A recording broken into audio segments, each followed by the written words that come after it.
This presentation will cover the Nkomo model of case analysis.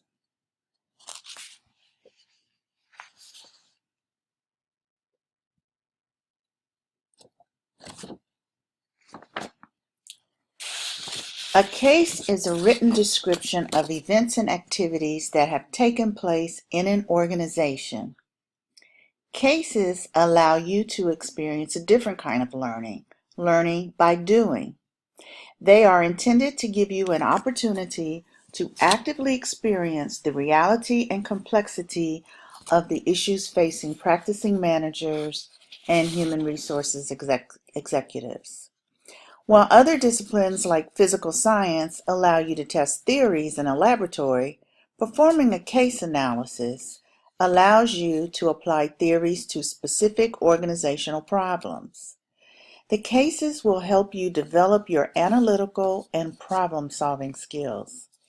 Cases enable you to analyze organization problems and to generate recommendations based on your understanding of various theories and concepts.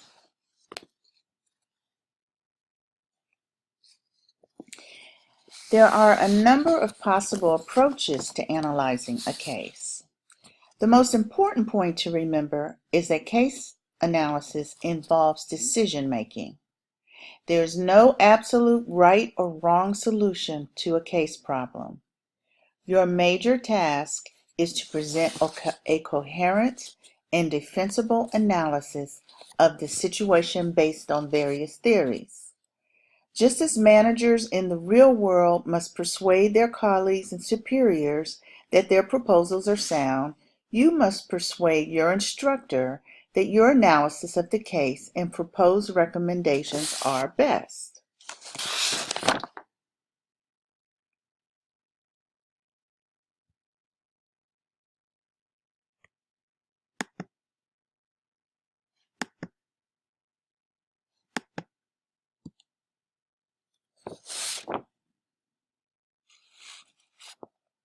Now, the case analysis model that we will use in this class is a 5-step process. The first step is to identify the problem. The second step is to identify the cause or causes of the problem. The third step is to make recommendations on how to solve the problem. The fourth step is to select the best recommendation among the recommendations that you make. And finally, you must come up with an implementation or action plan of how this recommendation will be enacted. Now we'll go over these steps one at a time, but keep in mind that the format of your analysis needs to closely follow these 5 steps.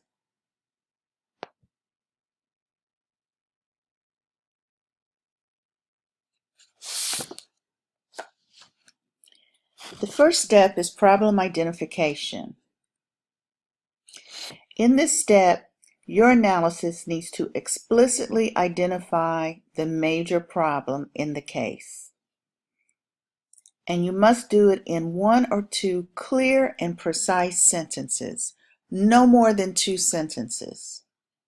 For example, the major problem in this case is a 15% increase in employee turnover compared to last year's rate. That is a clear and concise identification of the problem.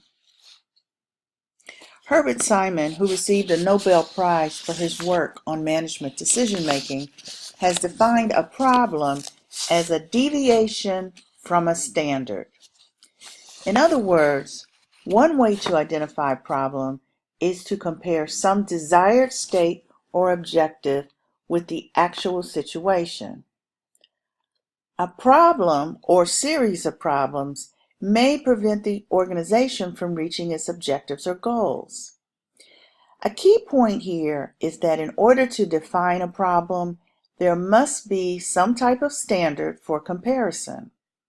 Possible standards include the organization's stated objectives or goals, objectives or goals of comparable organizations, or standards based on normative prescriptions from various theories.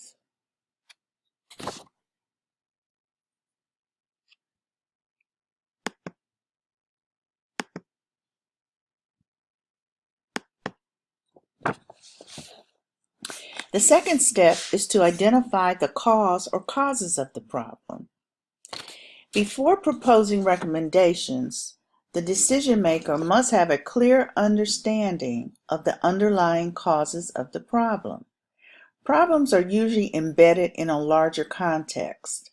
This means the decision maker must examine internal and external environmental factors over time to isolate causal factors. Causes of problems tend to be historical in nature. To formulate a solid understanding of the specific causes, you should search for root causes and use relevant course concepts and theories to better define them. The question syndrome approach may be beneficial here. Why did the problem occur? And these are questions you should ask yourself. What effective practices should the organization be using? What has the organization failed to do? What are the antecedents of the problem?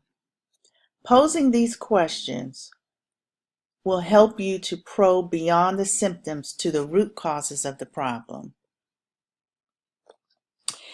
The process of identifying the causes of a problem is very much like hypothesis testing. You should set forth probable causes and then test them against the facts in the case. In writing this section, it is important to present a plausible discussion of the causes so as to convince the reader that your analysis is correct.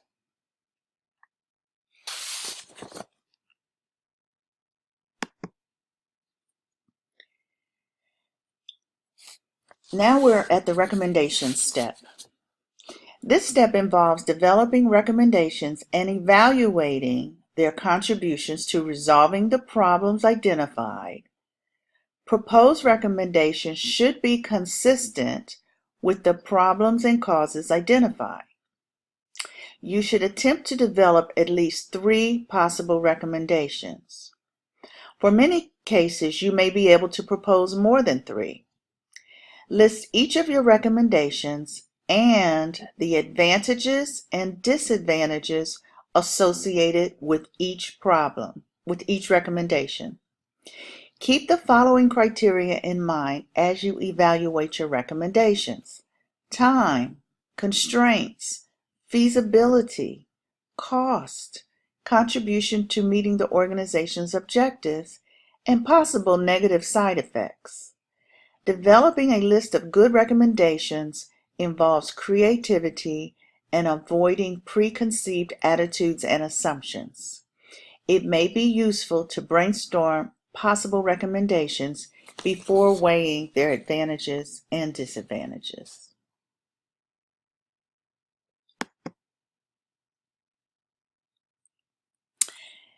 After you have selected your recommendations and analyzed them, including advantages and disadvantages, you want to select the best recommendation among the ones that you made. Indicate the recommendation you have chosen to solve the problem. It is important here to justify why you chose a particular recommendation and why it will best resolve the problem, why it is better than the other recommendations. And the final step of your analysis is to come up with an implementation of that best recommendation. Now that you have a recommendation, you must develop an appropriate action plan to implement it. In this section of your written analysis, you want to specify as much as possible what should be done, by whom, when, where, and in what sequence. For example, who should implement the decision? To whom should it be communicated? What actions need to be taken now? What actions need to be taken later? If you recommend that the organization revise its performance appraisal process, give as much detail as possible on the content of the revisions. Finally, in this section, you should also indicate follow-up procedures to monitor the implementation of your recommendation to ensure that the intended actions are taken and that the problem is corrected.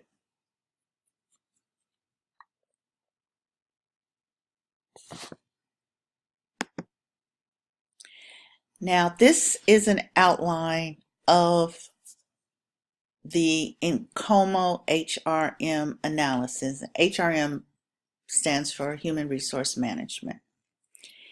This is the way your paper needs to be outlined. This is the format I want you to use.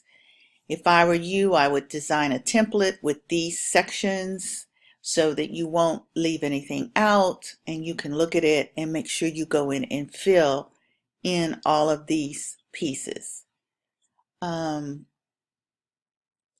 Remember, the problem statement is no more than 2 sentences. It needs to be clear and concise. Your cause or causes you need to flush that out before you put it in writing. This cause section doesn't need to be long, but it needs to be informative and demonstrate that you have reflected on the problem, you've looked at the facts in the case, and based on what you've read and what you know about HR, which is limited at this point, but just go with your common sense. You want to make sure you have concrete causes. You don't need to talk about more than 1 or 2 causes in this section, but your identification of your problem and your cause statements should consume the bulk of your thinking and your analysis, really. And once you get to the recommendations, remember that they must be related to solutions for the problem and the causes of the problem. You'll need to do 3 recommendations, each one with the advantages you see to the recommendations and the disadvantage you see to the recommendation. Don't use the same advantages and disadvantages for each problem. They need to be different. Of the 3 recommendations you come up with, you need to decide which one is best overall for this organization in this particular circumstance, and tell why that one is better than the other 2. And finally, you want to design a step-by-step action plan, which is the implementation of that best recommendation, and go into detail about who will do it, when it will be done, and the other information that's provided in the outline. These are the things that you will be graded on and assessed on, and you will also see them in the assessment rubric when you begin preparing your case study.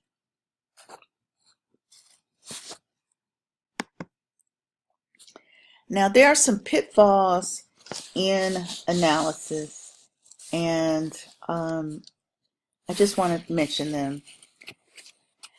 So amateurs at case analysis often encounter the pitfall of jumping to a conclusion, which in effect bypasses analysis. For example, a student may readily observe some overt behavior, quickly identify it as objectionable, and therefore assume it is a basic problem. Later, with some dismay, the student may discover that the prescribed action had no effect on the problem and that the objectionable behavior was only a symptom and not the actual problem. Another common mistake is for students to reject a case because they think there is insufficient information. All desirable or useful information is seldom available for analyzing and resolving actual problems in real organizations. Consequently, managers must do the best they can with the information available to them. Furthermore, The main issue in solving the problems of many